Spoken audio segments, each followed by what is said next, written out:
हमारा देश कैसा है?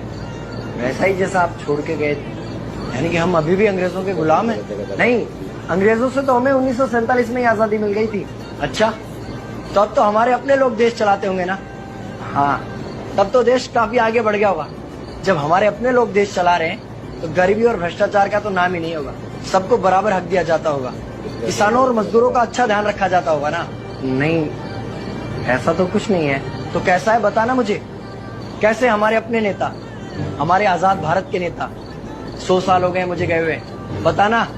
हमारे अपने नेता वो तो अपनी जेबें भरने में लगे हुए हैं। आने वाली 7 पीढ़ियों को नहीं बल्कि 700 पीढ़ियों को ना कमा कर खाना पड़े उस चीज के इंतजाम में लगे हुए हैं। तो तुम लोग क्या कर रहे हो और हमारे देश का युवा क्या कर रहा है?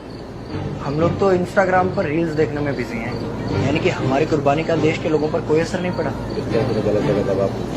देश के लोगों में कोई देशभक्ति नहीं, कोई देश प्रेम नहीं।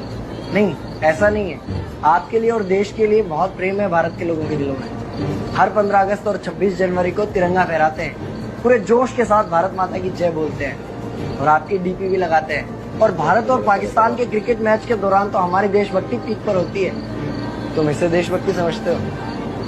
तो फिर क्या है देशभक्ति? अगर तुम्हारी देशभक्ति समाज को सुधारने में, गरीबों को अच्छी शिक्षा या बराबर का हक नहीं दिलाती तो कोई काम की नहीं है तुम्हारी देशभक्ति। भ्रष्ट नेताओं और सरकार के खिलाफ आवाज उठाओ, लोगों को एकजुट करो। लेकिन अगर हमने सरकार के खिलाफ आवाज उठाई या नेताओं से सवाल पूछे तो हमें एंटी नेशनलिस्ट कहा जाएगा या हमें गद्दार करार दे दिया जाएगा। तो डरता है। 23 साल का था मैं जब अंग्रेजों ने मुझे फांसी पर चढ़ा दिया। मुझे तो आतंकवादी कहा गया था। अगर अब नहीं जागे तो ये देश सोता रहेगा। ये सरकारें, ये नेता देश को बेच खाएंगे। इस भ्रष्ट सरकारी तंत्र से लड़ो। देश को क्रांति की जरूरत है। क्रांति यानी कि हमें हथियार उठाने होंगे, बंदूकें उठाने होंगे जैसे आपने उठाई।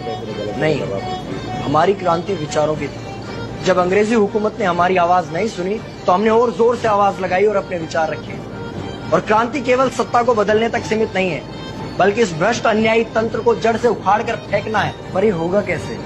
अपने आसपास से शुरुआत करो। जो भी तुम्हें भ्रष्ट नजर आए उसके खिलाफ आवाज उठाओ, एक्शन लो।